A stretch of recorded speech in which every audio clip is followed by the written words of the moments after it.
Hey, good morning, guys. This is sort of weird for me because I'm sitting here talking to myself, but I wanted to give you guys the view of what I'm looking at instead of having you look at my mug for the whole time that we're in this review session.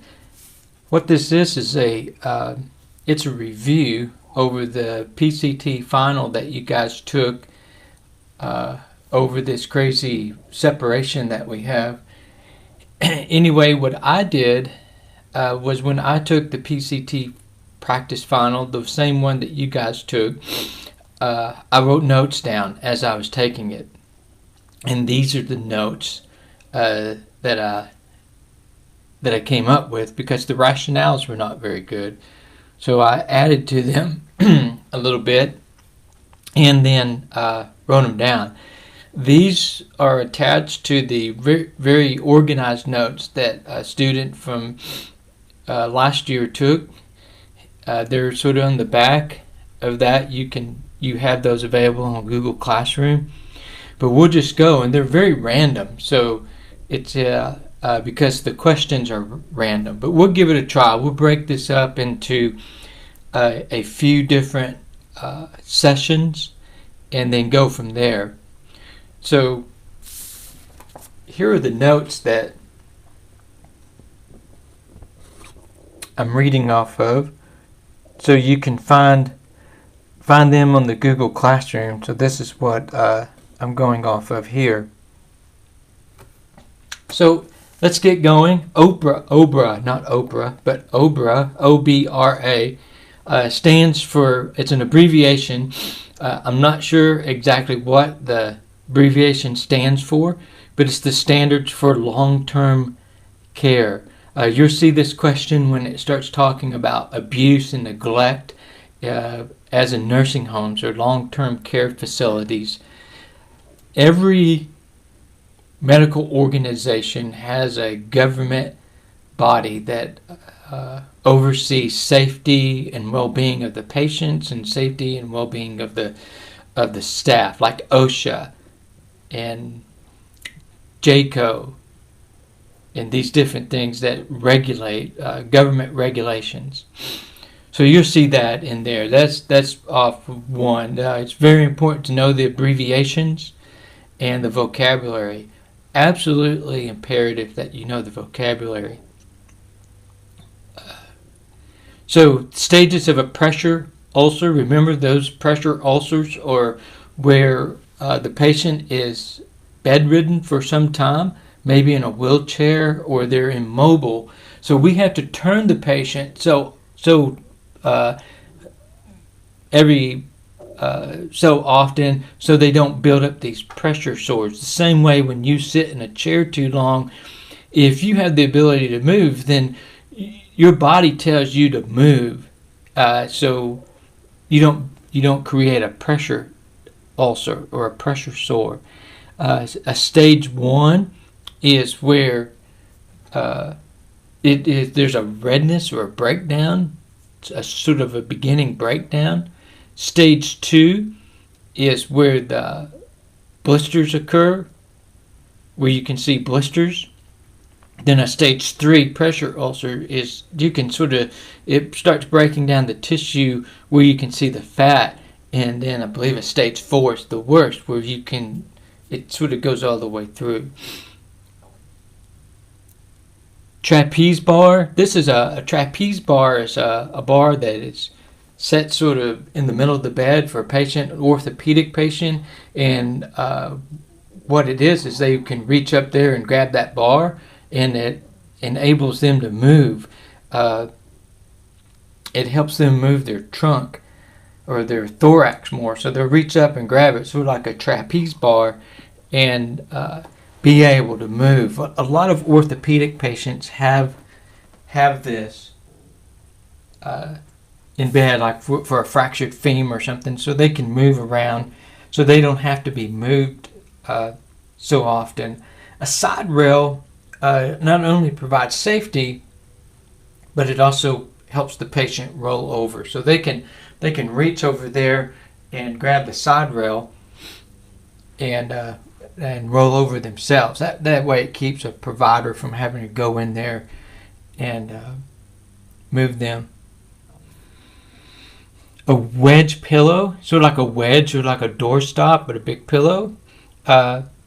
It helps with the adduction of a hip. So if a patient maybe has a hip fracture, they may put this wedge there sort of to put them up on their opposite side, and in that way they can move them. They wouldn't roll the patient back over on their fracture, but they might wedge a patient up on their side, just the same way that you sleep on your side, then you roll to the other side. This way the PCT can wedge this patient up on their side, then move and wedge the other side.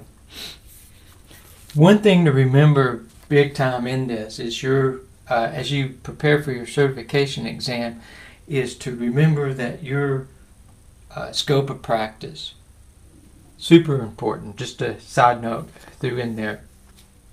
Electronic health record is, of course, we're in the age of computers for some decades now.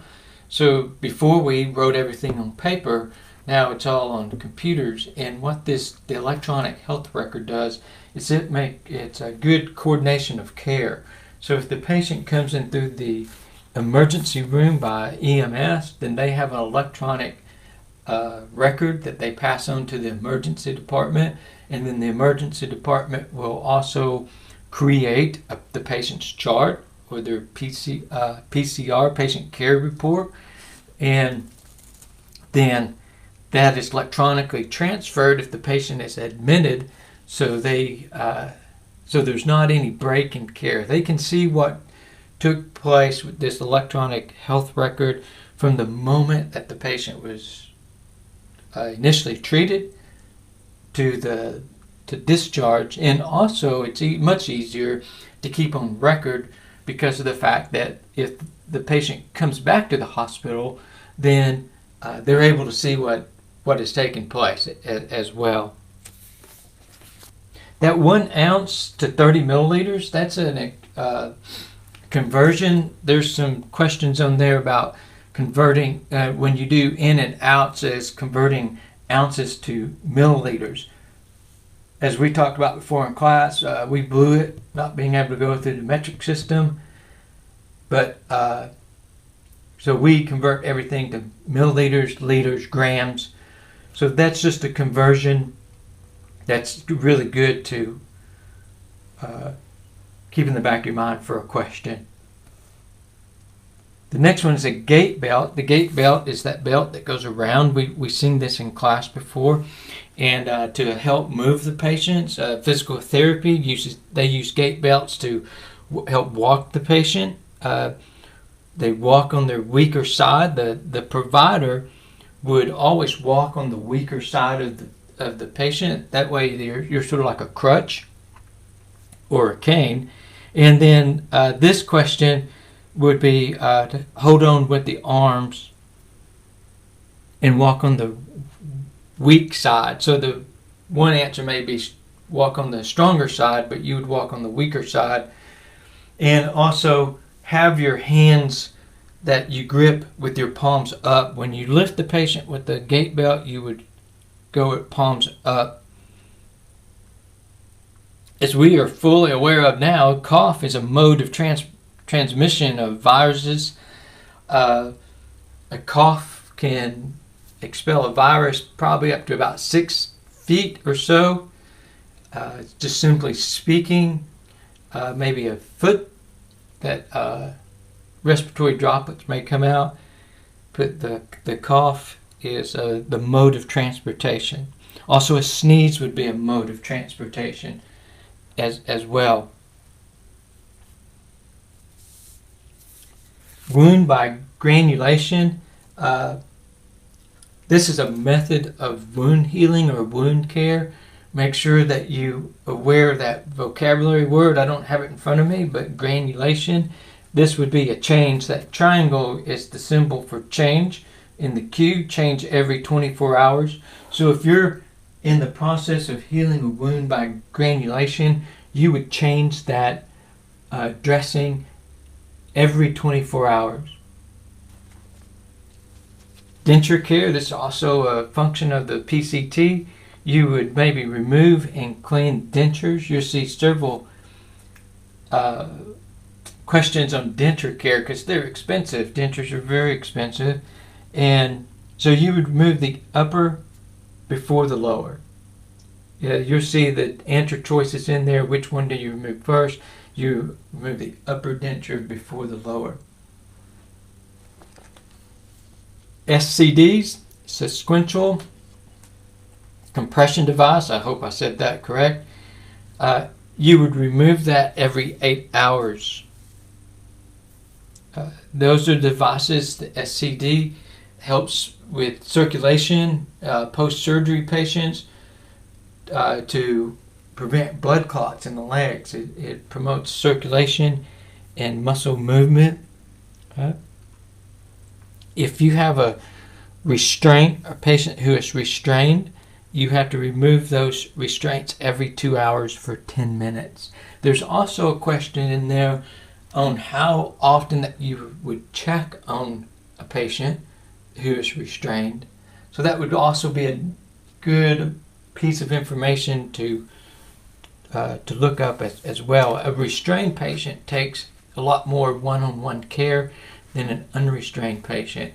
And there's several things with restraints that they really try not to restrain the patient just because of all the regulations that you have.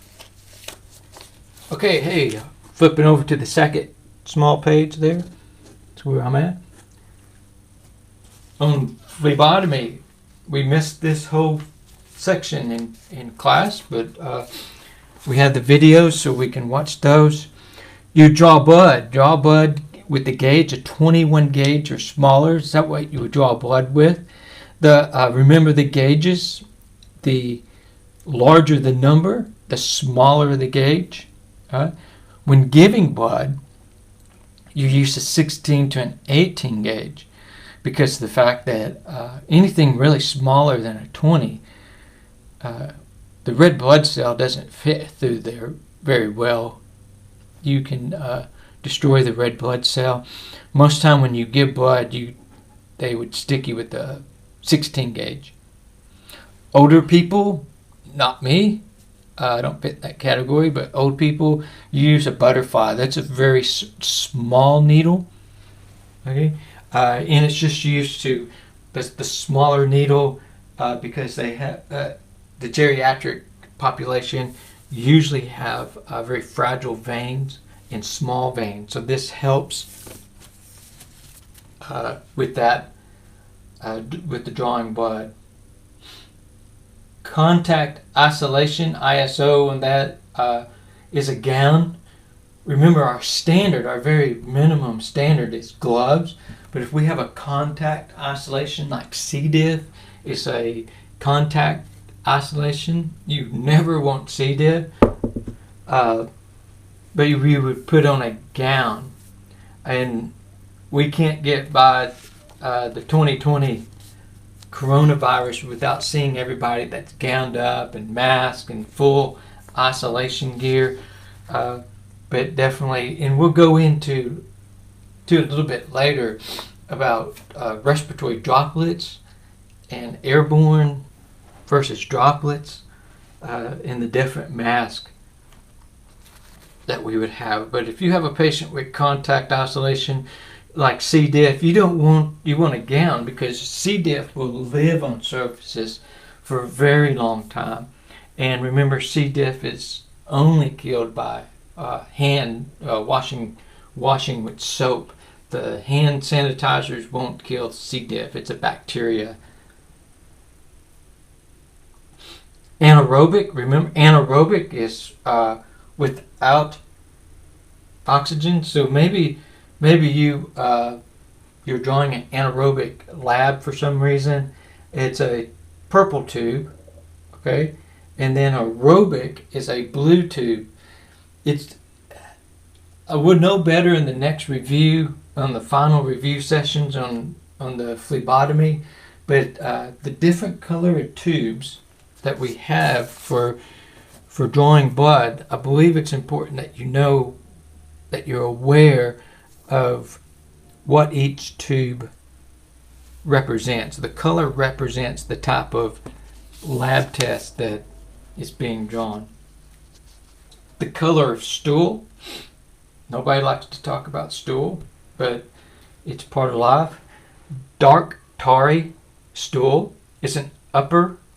So if you have dark tarry stool, it's an upper bleed, upper GI bleed. And then a green stool represents a liver, a problem with the liver. Remember in class we had that slide over the different colors of stool, and so this is what when you are the PCT and you're monitoring in and outs and you're looking at the patient's stool and urine, you notice the different changes in color and texture. Yeah, I know. Nobody likes this, but smell, as far as the urine is concerned, different color of the urine, different color of the stool, very important. And again, like all the time, you would report that, any change of that, to the nurse. That's the big catch-all. Emesis. Emesis is vomiting or vomit. And so if you have coffee ground emesis, sort of a brown liquid type, it looks like coffee with grounds in it. So you would show the nurse that. That would be the response to that. So if you would go into the patient's room and you see in their trash can or maybe their emesis bag or their bedpan or something that they've thrown up in, something that looks like coffee grounds, you would want to show that to the nurse. Religious beliefs. There is a lot in this now with our different ethnic groups and religious beliefs. Some religious beliefs they won't allow a man to touch the female patient. So you would have to just go get another PCT with that. If what you were doing was violating someone's religious beliefs, then you would inform the nurse and get another PCT. Like in the case I just said, you would go get a female PCT. Back to phlebotomy. If you miss twice on a blood draw, you need to go get another PCT to draw. Most facilities only allow 2 sticks. If you can't get it after the third stick, the third time it's not a charm. You'd go get another PCT. A hematoma. If a hematoma formed, remember that's a collection of blood that's under the skin, so it's bleeding under the skin. If you stuck the vessel, cannulated the vessel, and the hematoma started to form, that would be an indication that you've blown the vein. You've went through the side wall of the vein, and then that vein is bleeding up underneath the skin. And so you would stop the blood draw at that point, remove the needle, and then put direct pressure over it. The more direct pressure you put on there, then the less it's going to bruise under the under the skin. Blood on your hands, hey, no problem. Wash your hands, right? You should have gloves on anyway, but if you do get blood on your hands, which I have a gazillion times, you would just go wash your hands with soap and water. And if you have an exposure, let's say you have blood or vomitus or something that splashes in the eye, then you would rinse your eyes and then inform the nurse of the exposure. The next line is hold your arm out. It's doing that by, this is a form of implied consent. This is a little bit different than what we talked about earlier in the year on implied consent. Remember, we also use implied consent. You're making an implication that the patient would like treatment. or the parents would like treatment, like implied consent can be used for minors. Implied consent can be used for unconscious patients. But here in PCT land, if you're going there and you're about to take a blood pressure and the patient stretches their arm out to you, then that's considered implied consent.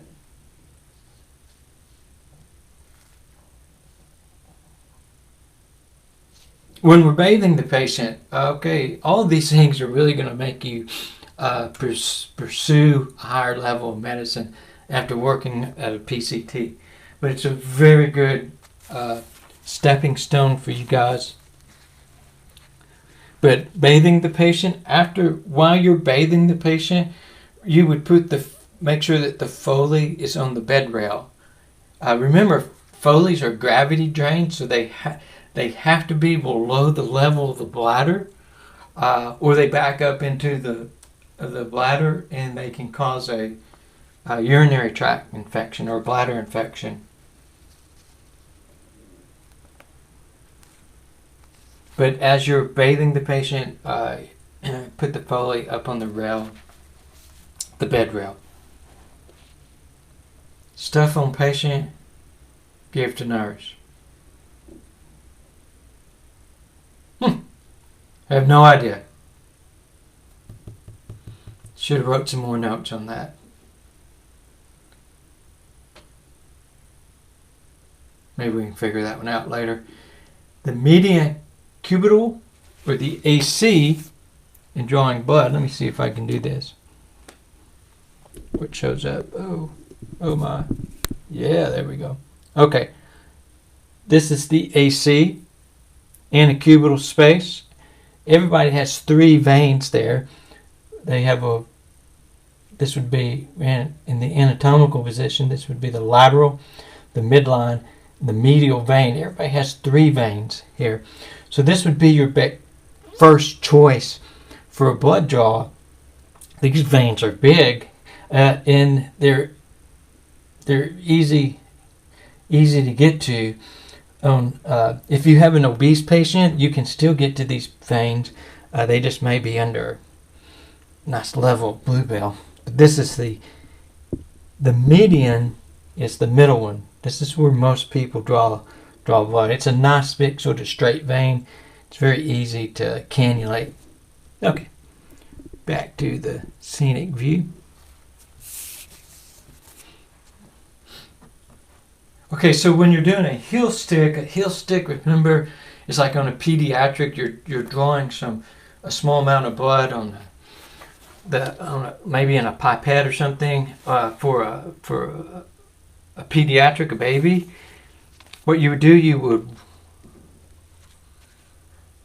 clean the heel with your alcohol pad, and then wipe away the first drop. So when the blood comes out, you would wipe away the first drop of blood on the heel stick.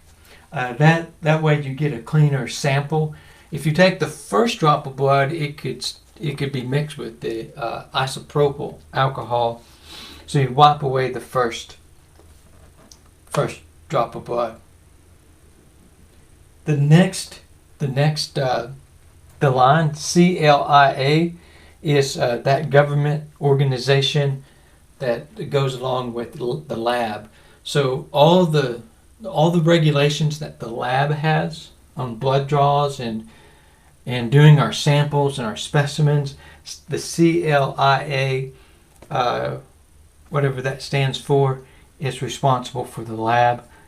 They go into the same government organizations as OSHA, that's for patient safety, our safety, and then the CDC. You can't live in 2020 without hearing about the CDC. You can't live a day without hearing about the CDC right now. Centers of Disease Control. Those are organizations, government organizations that we adhere to. The last two, we have a sterile dressing, okay? Which, remember, sterile. PCT, it's not allowed to mess with anything that's sterile, do any type of sterile Uh-oh. Got distracted by the outdoors. Sterile procedures. Okay, so you would need, if there's a sterile dressing that needs to be changed, you would need to get the nurse or the doctor to do that.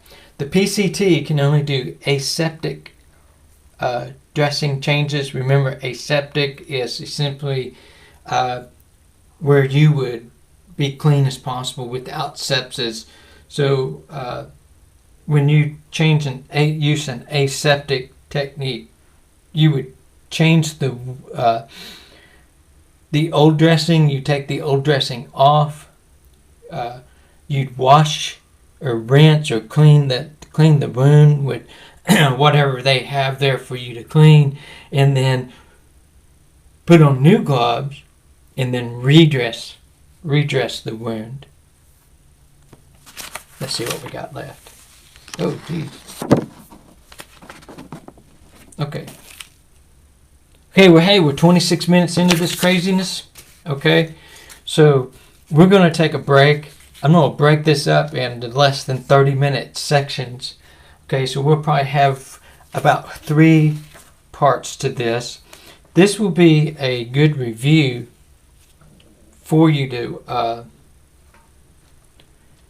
begin with this week, and use this week. Watch these quick videos, get the notes, or it won't make too much sense to you as you go down. But do get the notes off the Google Drive and follow along with the notes, and I'll keep posting these up to date as we do them. Okay.